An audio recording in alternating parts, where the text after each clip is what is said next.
Kansembyeyo kino.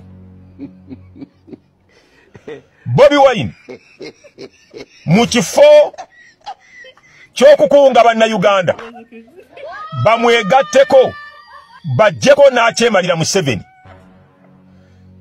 Ali bize akola butaweera akunga bannayuganda abeegayirira balonde ababaka be aba parliament bagende mu parliament. Oba temukiwulidde? Bobi Wine mu kifo ky'okukunga bannayuganda naddala wano abaganda bamuyambeko okulumba State House bagiwambe, bamuyambeko okuwamba parliament, bamuyambeko okulangirira ku radio zonna nti mpambye obuyinza nze nfuga. Ekyo si kyakola. Ali mu kukunga bannayuganda abeegayirira naddala wano abaganda balonde ababaka be bagende mu parliament bakolere wamu ne government ya nakyemalira. Kale ojja kwesanga ng'akozesezza amagezi mangi okwogera eby'ekijjegga era nga kimutwalidde ennaku eziwerako n'obudde bungi nnyo okulowooza ku kyanaayogera kubanga ye abadde alowooza kyamagezi. Nga ne mu comment section osobola okusangayo omuntu agamba nti enno basajja mivula alina point, basajja mivule talina point, just gwe musiru. Ensonga lwaki opposition ezisinga zaalema Museveni kubanga zaalema okutegeera Museveni omutuufu n'akakodyo ke mwafugira. Museveni is a dictator, dictating under legitimacy. Sometimes nga kiyinza n'okumwetaagisa okumenya amateeka, okuyita mu mateeka okukola obwa dictator bwe. Walirowoozezza nti Museveni alina amaanyi, alina obuyinza, alina ssente okwerangirira nga life president. Naye weebuze lwaki ayagala kukozesa amateeka okwerangirira nga life president nga kimwetaagisa n'okutta abantu oba n'okuzinda parliament asobole okuggumiza obwa life president bwe naye ng'ali mu mateeka. Opposition nkugambye ekyagiremesa okuwangula Museveni ebiseera ebisinga efokasinga ku ntebe ye. Naye erabira nti entebe ya Museveni eno erina emirandiro eminene egigiriikiriza nga n'omulandiro ogusinga obukulu ye parliament. Entebe ya Museveni bw'eba muti gw'amasannyalaze parliament yengatta erinnya omuti ogwo. Entebe ya Museveni weebeera kyabugagga ekiri kazinga parliament keekaata akasobola kutuuka kazinga ako. Yensonga lwaki asobola okugenda mu campaign ng'ateeseteese engeri gy'agenda okwerangirira naye ng'ate alaze nti ataddemu effort nnyingi. Omanye ensonga lwaki Museveni akogga nnyo mu campaign? Omanye ensonga lwaki tasuula mukono mu campaign nti yeebaka entebe kubanga already alina kiggundu oba byabakama agenda okumulangirira? Aba anoonya legitimacy wakati mu bwa dictator bwe. Aba anoonya nsonga ya kuwansi lwaki ye yawangula wadde agenda kwerangirira bwerangirizi. Inti ewali baasi agamba abantu nti mutiikinge. Era anoonyeza omubaka wa NRM akalulu to the extent nti aba anoonya akakenga ye ayagala entebe nnene.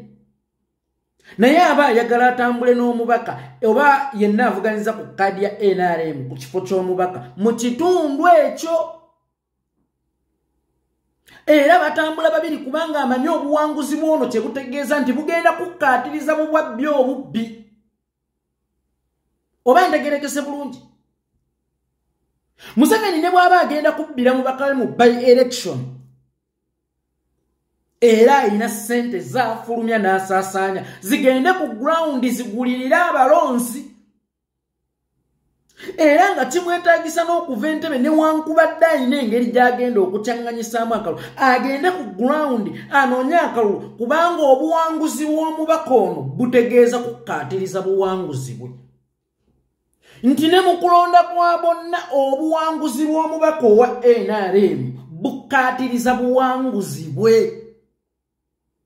kubanga ensi eyatufuga oba ensi eyatukolonizinga Bungereza.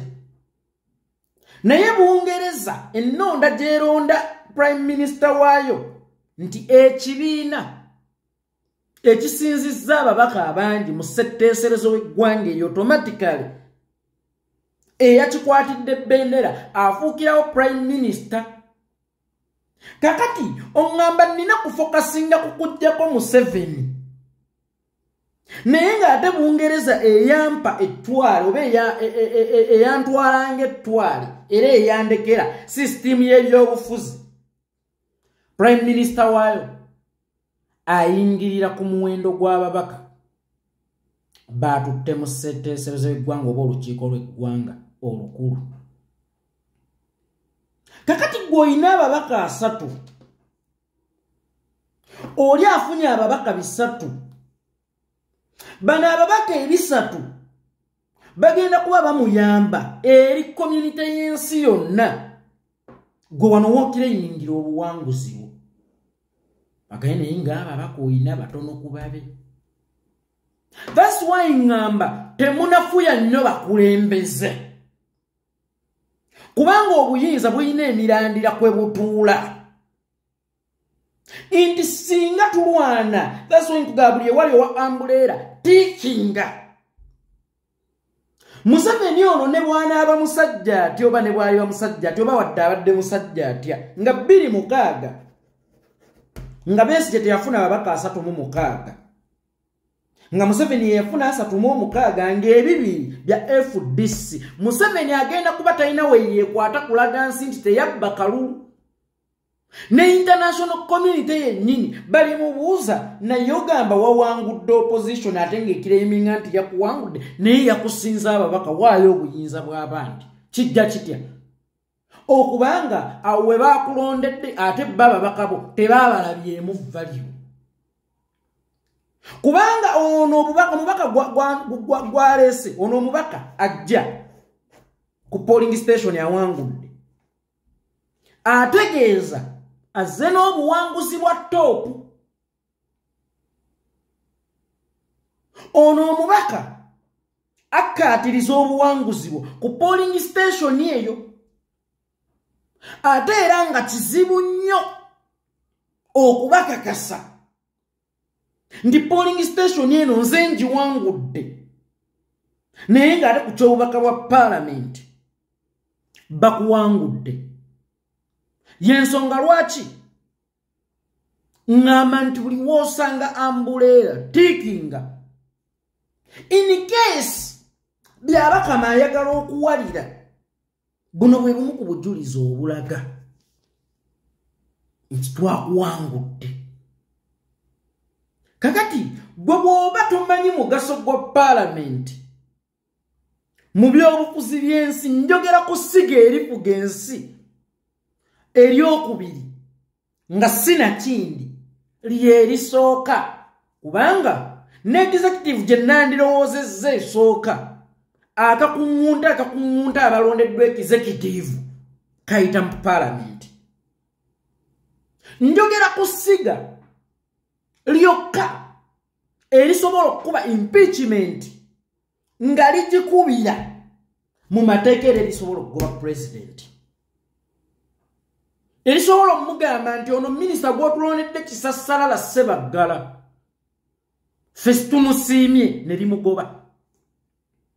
Nkulaga obukulu bw'eyesiga okuggyako nga tuli mu sisitimu ey'ekiyeekera, then awo Parliament eba terina mugaso. Naye bwe tuba nga tuli mu sisitimu ey'okuyingira akalulu tolina bw'oŋŋamba nti tetwetaaga ki? Nti tetwetaaga ababaka ba Parliament bangi. Mbu Kyagulanyi mu kigo ky'okukunga abantu bajjewo Nakyemalira ali enaakunga abantu balonde ababaka bangi bagende mu Parliament afuge ne gavumenti. Gwatamanyi mugaso gw'ababaka bangi wakati mu by'obufuzi ebyensi. Gwatamanyi nti ababaka bajja n'obuwanguzi bw'ekibiina obuwanguzi obukkaatiriza owawaggulu nga ne Museveni eyerangirira still abeera akyayagala omuwendo gw'ababaka abangi kubanga bajja n'obuwanguzi bwe oba bajja n'okukkaatiriza eri obuwanguzi bwe okusinziira ku system eyoyo eyatukolonizinga naye mwafugira ensi ye. Focus ebeera ku kintu kimu. Twagala ntebe eyo. Twagala ntebe eyo. Twagala ntebe eyo. Nga n'omuwala obuwala abeera mu kikomere eky'embwa enkambwe toyinza mumutuukako butereevu. Osooka okufunawo empuuta ey'okuwugula z'embwa. Ffe twalikolanga mu gy'ekyenda nga tukwana. Ffe twagulanga empuuta nga yakuwambwa. Osobole okusala obutereevu ogende ku muwala. Kakati entebe eno gwe n'ondaga ntalina kubaako olutindo lusala kugituukako. And tomorrow it is the same person who will come out and say Bobi Wine attisa abaana b'abantu essaawa eno yasaba ki? Entwala y'obuyinza ey'okuyiwa omusaayi. Bobi Wine attisa abaana b'abantu. Bobi Wine attisa abaana b'abantu. Museveni ono si wa kutwalira mu nsiko bw'aba yejja atusiko kugenda kuba yazitema. Ate n'ekirala kizibu okuwangulira omusota mu busubi kubanga gali gabeera maka gaabo. Museveni ensiko agimanyi. Era alowooza anaamuggyako aliyita mu nsiko y'ensonga lwaki ensiko zonna ezisinga yazisaawa. But si ku rigimu eno. Ku mulembe guno musobola okucreatingawo ensiko ng'eri legiti nga ye bwe yakola obwa dikiteeta obuli legiti. Kubanga ye Idi Amin yeerangirira nga life president ya dikiteetinga ng'asoomulaba nti dikiteeta. Ono adikiteetinga naye ng'adikiteetingira mu mateeka. Njogera ku parliament mwe yayisa term limit gy'onyooma. Njogera ku parliament mwe yayisa age limit kubanga singa parliament eyo teyayina mugaso 26 Museveni yali atuviira ne 25 yabuguutana n'ayingira parliament term limit njijjeewo 17 ne tumuteegera mu myaka n'akukuta n'ayingira parliament age limit njijjeewo naye nga gwenjogerako yayina amaanyi yayina obuyinza obugamba nti bino byonna sigenda kwemalira budde naye because ayagala kufugira mu mateeka kati kizibu nnyo okumuzinda mu ngeri etali y'amateeka. Ekyo nkibabuulidde.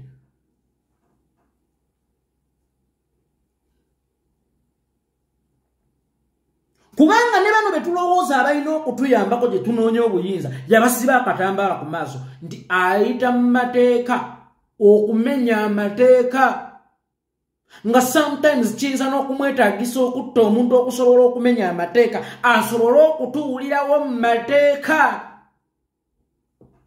Kati bino bano bo tebasobola kubimanya era tebasobola kutegeera mugaso gwa parliament eri ayagala obuyinza n'eri atudde mu buyinza tebasobola kubitegeera. Mutemulaga nti Museveni ayonoonera ssente nnyingi mu magye. Naye Museveni ayonoonera ssente nnyingi mu parliament. That is why n'omubaka asinga okubeera ow'ekiboggwe asobola okufuna ssente nnyingi n'okusinga jjeno w'amagye okiwakanamu. Kati togeza n'onyooma amaanyi ga parliament wakati mu kukuuma obuyinza ne mu kutwala obuyinza. Nkugambye parliament yebeera engatto y'amasannyalaze entebe y'obwa president bwe gubeera muti gw'amasannyalaze. Omuti gw'amasannyalaze tebaguwalampanga musota. Omuti gw'amasannyalaze balinnya mulinnyi tebaguwalampa. N'ekirala gwe tokooya okubeera masiikini basajja mivule kuba mwini lunaku nkulaba abasajja ne bankosa kino abasajja ne bankosa kati gwe omanya engeri gye batwala obuyinza butwale gwe toyagala kufugako. Gwe toyagala abasiikiina bajja gy'oli nga siggwa agenda okusiikiina nga masiikiini gwe butwale. Bwe kibanga byakukunga abantu ffe bannayuganda tukooye kati gwe bakunge tukusangewa ku ssaawa y'omunaana. Olaba abasajja bano aba NRM balina embuulira yaabwe y'enjiri. Bo tebakunafuyizaamu mbu tekirina mugaso kubatwala ate bo kye bakozesa okwekuumirawo. Mbagambye omubaka ne bw'aba wa NRM nga mulungi atya naye ng'ali ku bbaasi tomutiikinga kubanga obuwanguzi bwe bukkaatiriza bwa Museveni ate gw'oyagala okuggyako meaning londa omubaka wa Ambuleera buli wolaba Ambuleera tiikinga kati kiri eri bakulembeze abakulembera Ambuleera okutuwa abantu ab'enseera ab'ensonga saagala tutuuke mu kitundu ng'omuntu alina mutoma tinaye nedda wadde mpagira National Unity Platform naye ate Ssenninda abadde akoze bulungi maama ye tetugenda kumugjawo Ssenninda ne bw'aba akoze bulungi atuddeko obufuzi obubi akkaatiriza obufuzi obubi tomulonda mulonda ababaka aba National Unity Platform njagala for the first time tusinge NRM ababaka mu parliamenti kubanga njagala tukkiriziganya tugenda mu protest vote meaning kyetugenda mu tukimanyi nti waliwo okwewaŋŋamya kakati guno omuwendo gw'ababaka abangi njagala efuuke sparking factor saagala kuwa NRM nsonga mu international community muzi EU simanya muzi USAID simanya wa jinaye omusajja gwe mwagamba gwe mwawangudde ng'ababaka yabakubisizzaamu emirundi ena FDC yateranga okufuna ababaka 36 31 nga NRM eri mu 3 oba mu 25 kakati eyo dabolo ebeera nnene abaakudabolinze nnyo ffe National Unity Platform bwe twajja twafuna ababaka 6 oba 59 NRM n'engira ababaka 3+ kakati awo kibeera kizibu nnyo okukirayimingirako obuwanguzi bwo ku ntebe ennene ng'eno emitendera egisooka egikutuusa ku ntebe ennene oba egisalawo ani atuula ku ntebe ennene oba egikuŋŋunta abalondeddwa entebe ennene gyevedde bwe tuba nga tugenda mu kalulu ng'era bwe tugenda mu kalulu ka protest vote tewabaawo omuntu yenna akugamba nti parliament terina mugaso mu ntwala y'obuyinza era tewabaawo akugamba nti ababaka baffe balina okuvumwa ffe twagalako ntebe emu yabwa pulezidenti awo oba oyagadde kuzimba naye ng'otandikidde waggulu si ku pose kyokka ng'ate oyagala kuwanika kalina awo obanga aguza obugoye bw'omwana naye nga tonnakwana mukazi gw'ogenda kumuzaalamu mbakubiriza mwenna bannayuganda tewaba discouraging okulonda tugenda mu protest ki vote ate era tewabaawo akugamba nti owa NRM akoze obulungi mulonde oyo wa NRM akkaatiriza buwanguzi bwa Museveni mukakuba n'abalowooza ng'abeebase abalowooza ng'abatakyassa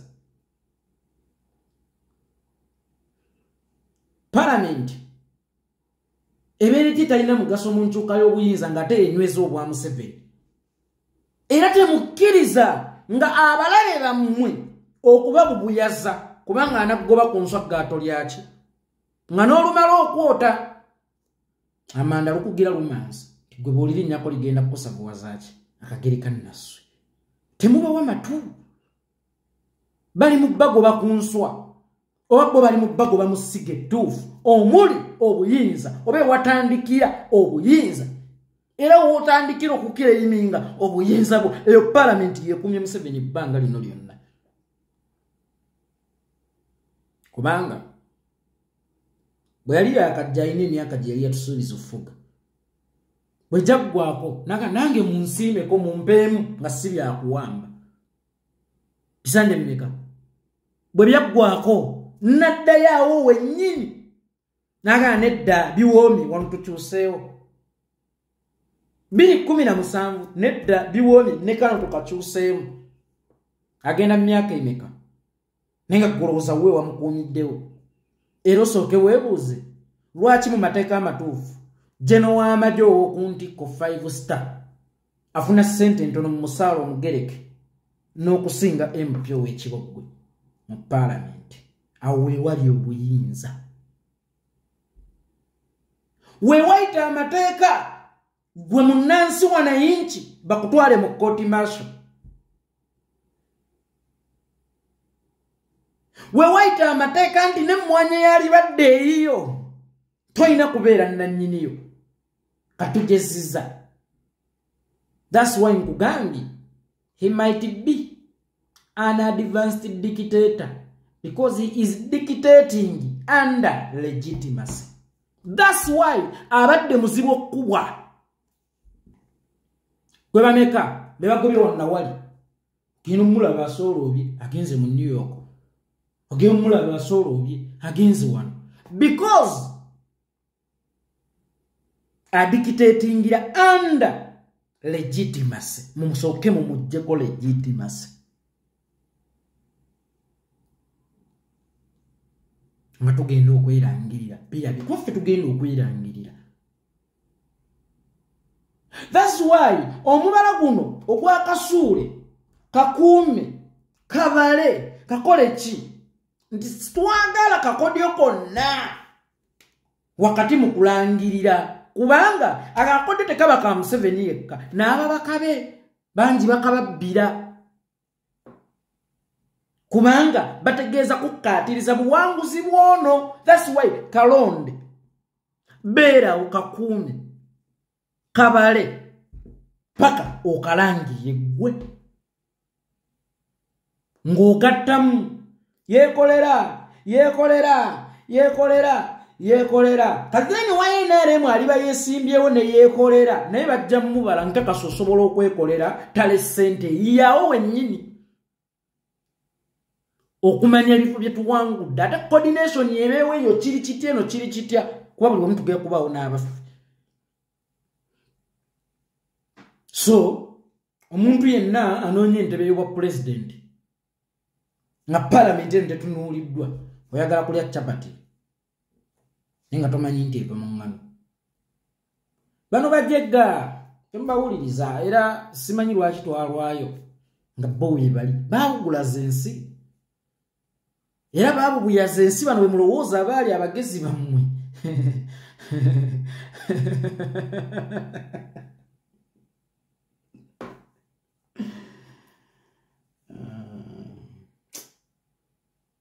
kale nabwe kityo parliament lesiga erifuga eggwanga simaje banange simaje kubanga abanago naye ate n'agamba mpita mu parliament okuyisaawo lino tayiwa bunyima gye mu kibuga nti nangiridde ndi nze Museveni ndi life president but oba life president abulangirira mu ngeri eri legit nga kimwetaagisa n'okupa yeekolera amutte singa yeekiika mu kkubo lye erikyusa amateeka mu nkola ey'amateeka ligweddaawo siriwale mbugwadde n'ensolo nkambwe. Yes jeziri ensolo enkambwe ensi mazanywa walaki nezikambwala walaki gwe tolaba ku kisolo kitamidde eri ensolo nga zikambwala busiru ate timba ekumira oyina kyogikoze eba ekuwadde ensonga kirwaki ekambwala.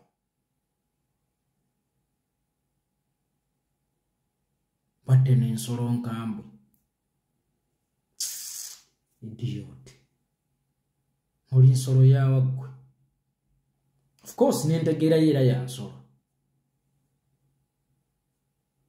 bano nno bebabaddewo nga beba generational thinkers baffe era Mukama yatuyamba buyambi ate ffe obutasiriwala n'abasiriwaziddwa abantu bano be bangi kati muwulire byabolobo ebyekijjegga kyokka ekinnuma ate yalowooza akozesezza amagezi mangi wakati mu kubyogera kakati gwe omanyi wava obuyinza tokooya okusiikiina genda kati gwe obujjeyo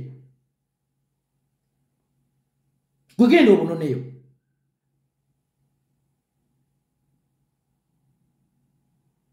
nga n'okuzaala obuzaaza omwana kikwetaagisa okusooka okukwana gw'ogenda omumuzaalamu Mwangambe ndi entebe babubezaawo. Matena migwa gibusika, kigisika. Era Besigye abadi focusingako bali luddawo. Amu yabatuusa ne Nairobi. Waluliri mu nnyonyi. Alika Museveni kayaayi. Bwe kamanya kunteekateeka z'oluusi kakwanguyirizaako naye nga tayagala kukuteega kakusikiramu. Besigye baamutega obuyeekera.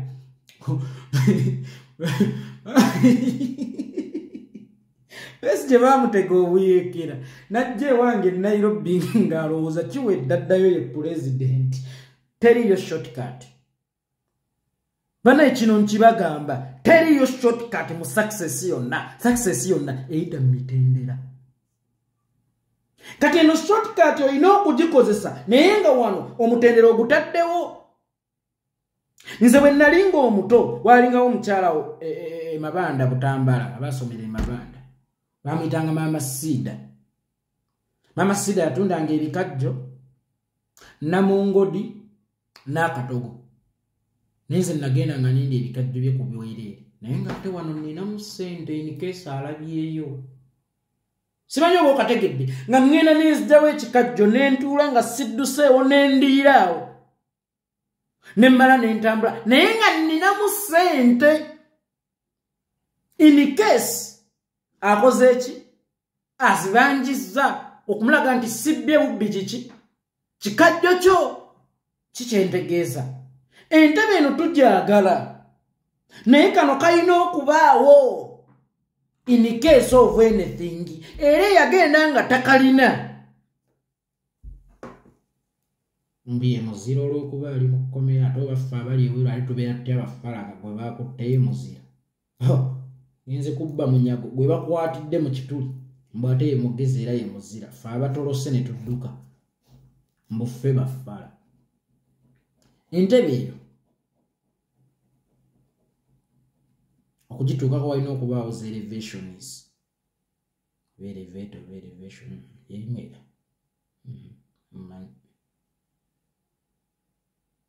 Parliament yankizo nnyo mu kukyusa kw'eggwanga. Kubanga n'ettwale eryatuwa obwetwaze era abakuumi baffe abeeri bwe balonda ate mwana tubbo.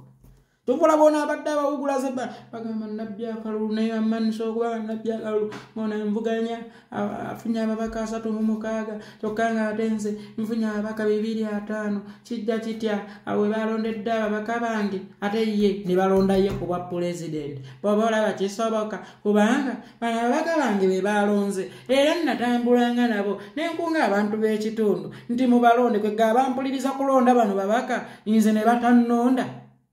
Ze yekolera itangwa.